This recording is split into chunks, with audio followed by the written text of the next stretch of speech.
নমস্কার বন্ধুরা, কেমন আছো সবাই? আশা করি সকলে ভালোই আছো।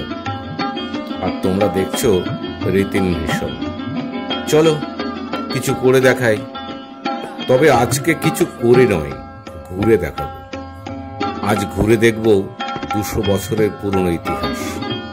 ঘুরে দেখব ব্রিটিশদের রেখে যাওয়া পরিত্যক্ত সেই নীলকুঠি আর সেই নীল গাছ, যার সঙ্গে জড়িয়ে রয়েছে নীলকর সাহেবদের শোষণের ইতিহাস। আমরা চলেছি এখন নীলকুঠির সন্ধানে।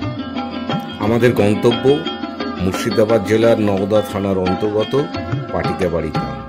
এই মুর্শিদাবাদ জেলাতেই একসময় প্রচুর নীল চাষ করা হতো, তাই এই জেলাতে আজও বেশ কিছু নীলকুঠি বিদ্যমান। অবশেষে আমরা পৌঁছে গেলাম পাটিকাবাড়ি গ্রাম। এই সেই নীলকুঠি, ভগ্নপ্রায় অবস্থা। জনমানুষে শোনা যায় এই নীলকুঠিটি ছিল এই অঞ্চলের নীলকর সাহেবদের প্রধান কার্যালয়।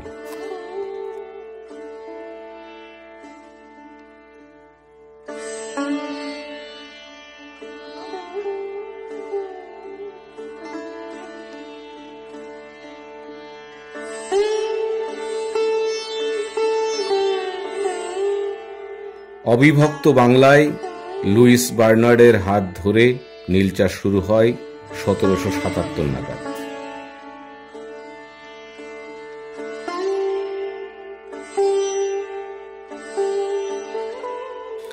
কাপড় রাঙানো এবং ঔষধ তৈরির জন্য এই নীল জাহাজে চাপিয়ে পাঠানো হতো বিলেতে। এটা এতটাই লাভজনক ছিল যে জমিদারদের কাছ থেকে দীর্ঘমেয়াদী লিজ নিয়ে ব্রিটিশরা দাপটে চালিয়েছিল এই চাষ।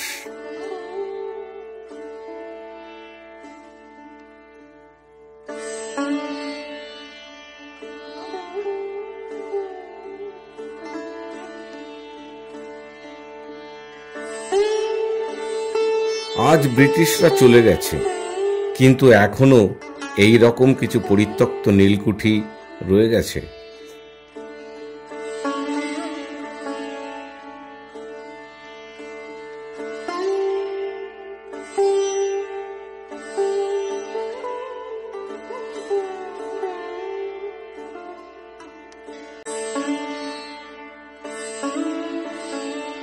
তো নীলকুঠি তো দেখা হলো বন্ধুরা, এবার চলো যাওয়া যাক নীল গাছের সন্ধানে, যে চাষকে কেন্দ্র করে এত আন্দোলন সংগঠিত হয়েছিল।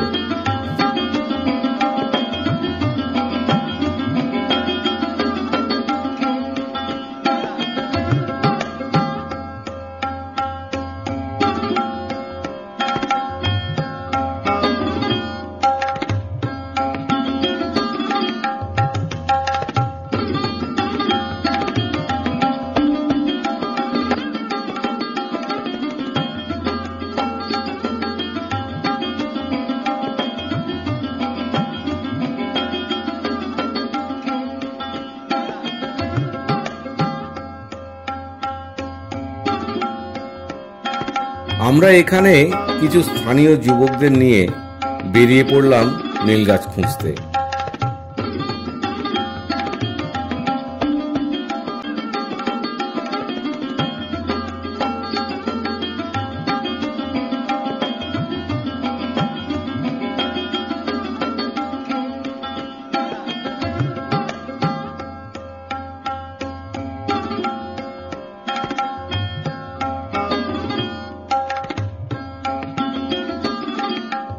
অনেক খোঁজাখুঁজির পর অবশেষে দেখা মিলল।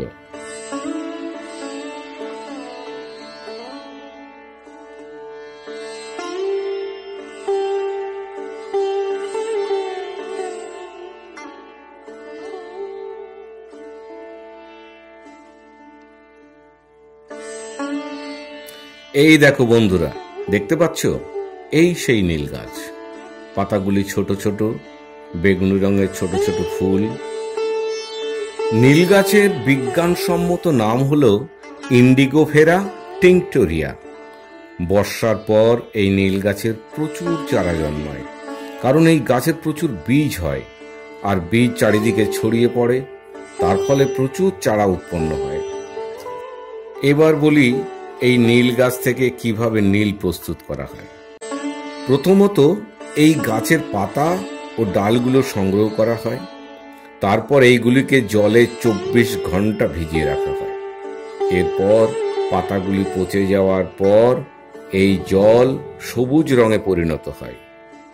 এরপর এই জলটি আলাদা চৌবাচ্চায় নিয়ে যেতে হয়, তারপর সেটাকে অক্সিডাইজ করে আর একটি চৌবাচ্চা নিয়ে আসা হয়, সেখানে এটিকে ছেঁকে নেওয়া হয়।